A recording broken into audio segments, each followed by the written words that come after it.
After the debacle at Pearl Harbor on December 7, 1941, the United States realized that it had its hands full. Suddenly, America found itself faced with the worst of all military contingencies, a two-front war. With many of its Pacific Fleet warships sunk or badly damaged, the U.S. Navy scrambled to find enough assets to take the war to the Japanese, who had been bounding from one conquest to another in the Pacific Rim since invading Manchuria in 1931. Then in late 1941 and early 1942 came more victories: the British Crown Colony of Hong Kong, British Malaya, Thailand, French Indochina, Singapore, the Philippines, and key oil-rich areas such as Central Java, Malang, Cepu, Sumatra, Dutch Borneo, and Dutch New Guinea in the Dutch East Indies. Soldiers who had surrendered were mercilessly executed. A series of islands, Guam, Labuan, Wake, also fell to the Japanese. Everywhere the Imperial Japanese Army attacked seemed to crumble with great ease. But the string of unbridled successes caused Emperor Hirohito to say, "The fruits of victory are tumbling into our mouths too quickly." It didn't take a strategic genius to look at a map of the Pacific and see where the Japanese invasions were heading: Australia. A series of events then took place that shook the Japanese's belief that they were unstoppable, invulnerable, invincible. It began with Jimmy Doolittle's attack on Tokyo and environs, followed by the Battle of the Coral Sea, May 4th to 8th, 1942, and the Battle of Midway, June 4th to 7th, 1942. Doolittle's raid by 16 B-25 bombers on April 18, 1942, was made possible because the American aircraft carrier USS Hornet had not been present at Pearl Harbor on December 7, 1941. In fact, no American carriers were at Pearl on that fateful day, thus sparing them from destruction and a possible even greater Japanese victory. Next, in May 1942, the Japanese, despite numerical superiority, failed to defeat the Allies at the Battle of the Coral Sea. Third, in June 1942, they lost a 4-carrier task force at the Battle of Midway, which proved to be the turning point of the war in the Pacific. But Midway did not end Japanese dreams of further conquest. They knew that if they could hold the British Solomon Islands, which they had invaded in early 1942, lying off the eastern tip of New Guinea, they stood a good chance of invading the British colony of Australia and perhaps even knocking it out of the war. At the very least, Japanese control of the area would threaten the lines of communication between the U.S. and the east coast of Australia. In the spring and summer of 1942, therefore, the Solomons became the next big test of wills between the United States and the Empire of Japan, as each side poured resources into the area. From August 7, 1942, until February 7, 1943, the Solomons, including the islands of Guadalcanal and Tulagi, became the scene of massive air, land, and sea battles between the two warring nations. One of the American aircraft carriers sent to the region to replace U.S. Navy losses at Midway was the USS Wasp, CV-7, a big, hulking behemoth of a floating island, 688 feet long, with a deck that was 109 feet wide. She displaced over 19,000 long tons fully loaded, had a range of 12,000 nautical miles, and had a modest top speed of 15 knots. Destroyers were twice as fast.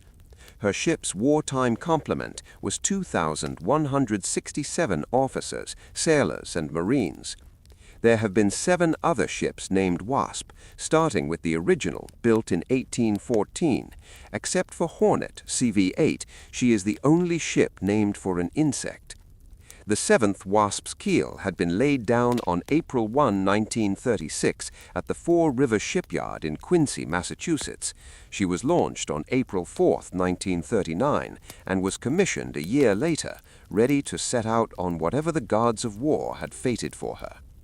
Like most warships, her sailors loved her, even though she had some serious flaws in the event of war, such as virtually no hull armor that might have protected her from torpedoes. In May 1942, Captain Forrest Sherman, who had graduated from the U.S. Naval Academy in 1917, assumed command of the Wasp. When war broke out, Wasp was part of the Atlantic Fleet supporting the American wartime occupation of Iceland. Then she joined with the British Home Fleet in April 1942 and ferried British fighter aircraft to Malta during the battles in the Mediterranean. In June 1942, Wasp was transferred to the Pacific, where the Pacific Fleet had been reduced to 3 carriers, Hornet, Saratoga, and Enterprise, and prepared to provide air support for the U.S. landings on Guadalcanal.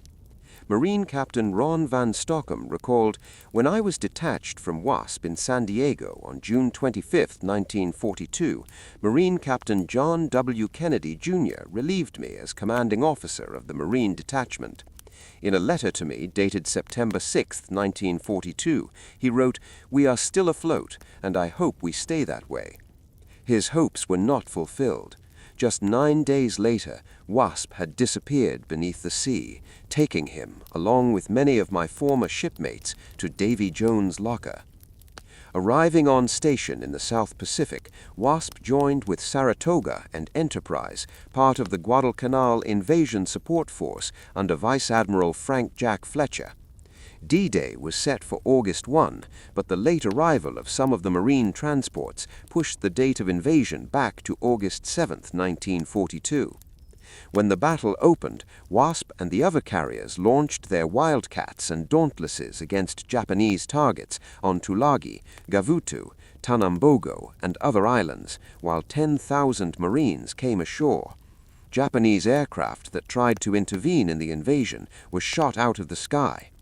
On August 7 and 8, 1942, Wasp aircraft were credited with downing 15 enemy flying boats, 8 floatplane fighters, and 1 Zero. Wasp aircraft lost totaled 3 Wildcats and 1 Dauntless scout bomber. In the September 1944 issue of Flying magazine, war correspondent Spencer Held interviewed Lieutenant J.G. Millard Thrash, a Wildcat pilot previously assigned to Wasp. The 25-year-old aviator said, "It was a typical South Pacific day with brilliant sunshine and a few scattered cumulus cloud puffs. Along about mid-afternoon, my flight of Grumman Wildcats took off for combat patrol over the carrier. It was an extra job for me, and my roommate was taking a nap in our stateroom when I left." The 8 patrolling Wildcats and 3 Dauntlesses had just returned to the ship before she began turning to starboard. At 2:44, a lookout reported 3 torpedoes, 3 points forward of the starboard beam. At that moment, a spread of 6 Type 95 long lance torpedoes was fired at Wasp from the tubes of the B-1 type submarine I-19. Wasp put over her rudder hard to starboard to avoid the salvo, but it was too late. 3 torpedoes struck in quick succession at about 2:45.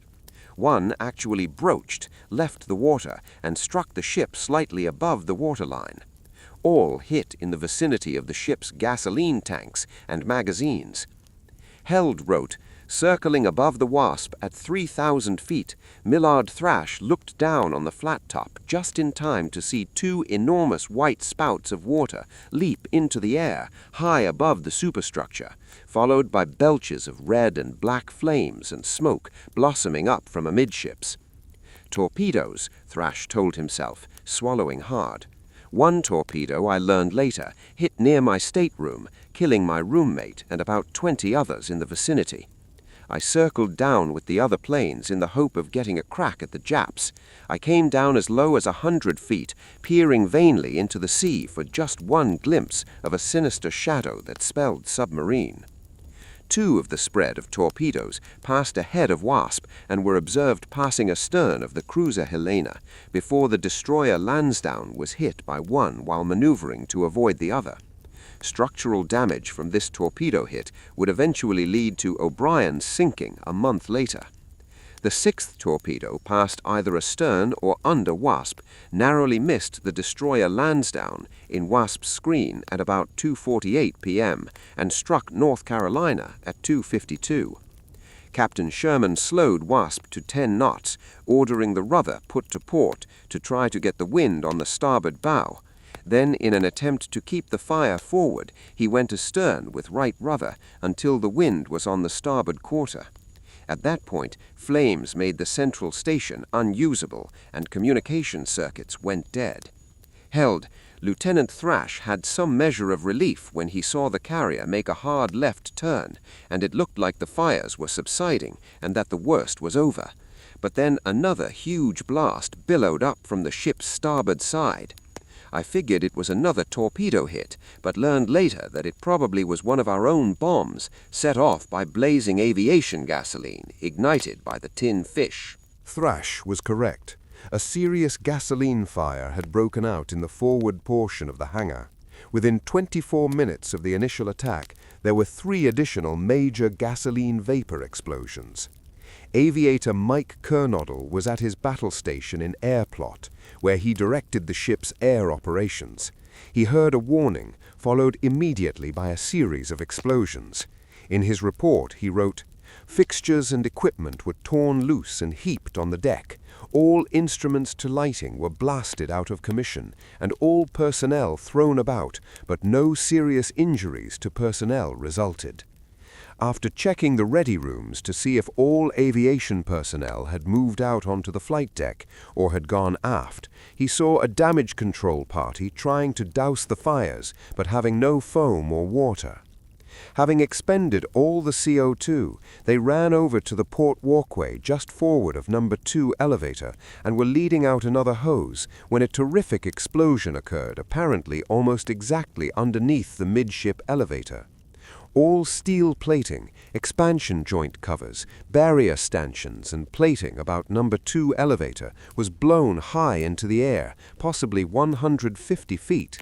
Some of the men were also blown into the air, and I did not see them again. I was thrown back from the walkway into the island doorway and landed on deck in a squatting position, for that is the position and place I found myself in after the explosion. Circling above, Lieutenant Thrash watched in horror the disaster unfolding below him. Held wrote, as Wasp circled to her left, bombs deep within her continued to go off, throwing flight deck planks, jagged chunks of steel and sailors into the air and overboard. Thrash was greeted with an aerial view of clouds of bright red fire erupting from both sides below the flight deck, billowing out 200 yards, leaving black smoke streamers and scattering little pools of fire on the water. Sprays of red, yellow, and green lights shot out like Roman candles.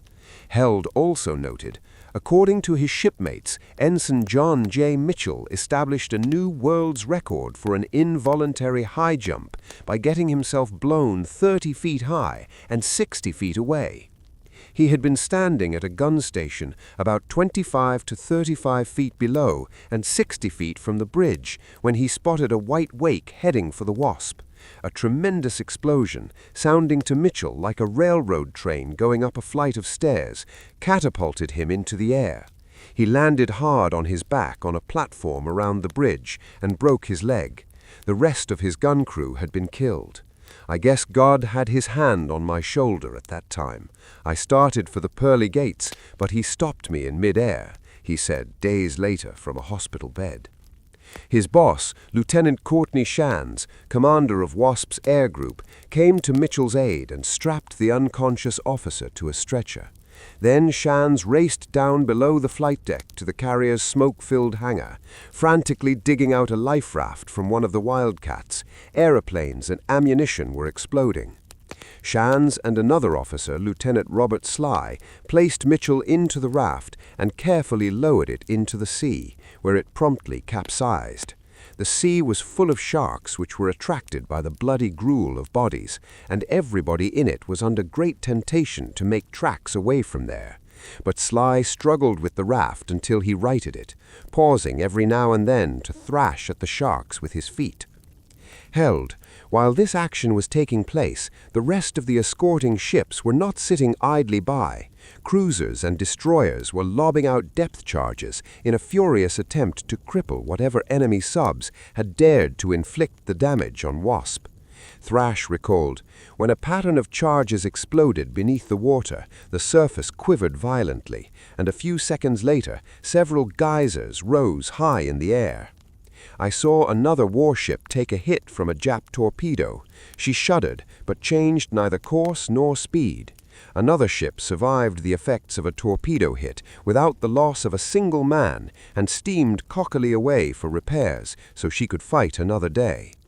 Looking down on the Wasp from his Wildcat, Thrash estimated that about thirds of her crew were lined up on the flight deck, ready to abandon ship or undertake whatever other duties might be assigned. He even saw men pushing some of our $75,000 Grummons over the side in order to localize the fire and better distribute the ship's weight. Within the smoking Wasp, crewmen were doing their best to save their fellow sailors, listening for men banging on watertight doors and carrying burned and coughing men up ladders to reach fresh air. Great fiery blasts continued to rip through the forward part of the ship. The switchboard in the forward engine room was knocked down, the 2 forward auxiliary diesel generators were knocked loose from their foundations, and the forward turbo generator failed, leaving the forward part of the ship without light or power. Aircraft on the flight and hangar decks were thrown about as if they were toys and dropped on the deck with such force that landing gears snapped. Planes in the hangar overheads fell and landed upon those on the hangar deck. Fires broke out almost simultaneously in the hangar and below decks. The water mains in the forward part of Wasp had been rendered inoperable, meaning that no water was available to fight the fire forward, and the flames continued to set off ammunition, bombs, and gasoline. The ready ammunition at the forward anti-aircraft guns on the starboard side was exploding, and fragments showered the forward part of Wasp. The No. 2 1.1-inch mount was blown overboard, and the corpse of the gun captain was thrown onto the bridge, where it landed next to Captain Sherman. As the ship listed 10 to 15 degrees to the starboard, oil and gasoline released from the tanks by the torpedo hit caught fire on the water. With the damage control teams unable to stop the spreading flames, and after consulting with his executive officer, Commander Fred C. Dickey, and Rear Admiral Lee Nose Noyes, who had made Wasp his flagship, Captain Sherman ordered "abandon ship" at 3:20 p.m. Many unwounded men had to abandon ship from aft because the forward fires were burning with such intensity. The abandonment, according to Sherman, looked orderly and there was no panic. The only delays occurred when many men showed a reluctance to leave until all the wounded had been taken off. The abandonment took nearly 40 minutes, and at 4 p.m., Sherman, Dickey, and Noyes, satisfied that no one was left on deck, in the galleries, or in the hangar aft, swung over the lifeline on the fantail and slid into the sea. Held wrote, "After 2 hours, with all hope gone, Captain Sherman gave the order to abandon ship, and the men, wearing life vests, either slid down lines or leapt 70 feet from the listing flight deck into the sea. Several failed to remove their steel helmets, and when they hit the water feet first, the fastened chin straps jerked their heads backward, breaking their necks."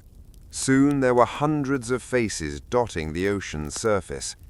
Thrash recalled seeing while circling over the ship they were swimming in a lake of aviation gasoline and diesel oil. As the carrier burned more fiercely, the fuel caught fire, and the inferno threatened to engulf the helpless men. It looked like half the life rafts bobbing in the water were rings of fire, offering no haven to the swimmers. I feared they were doomed. Fortunately, the flames did not spread far from the glowing red-hot hull, which was turned into a giant furnace by the fires raging inside.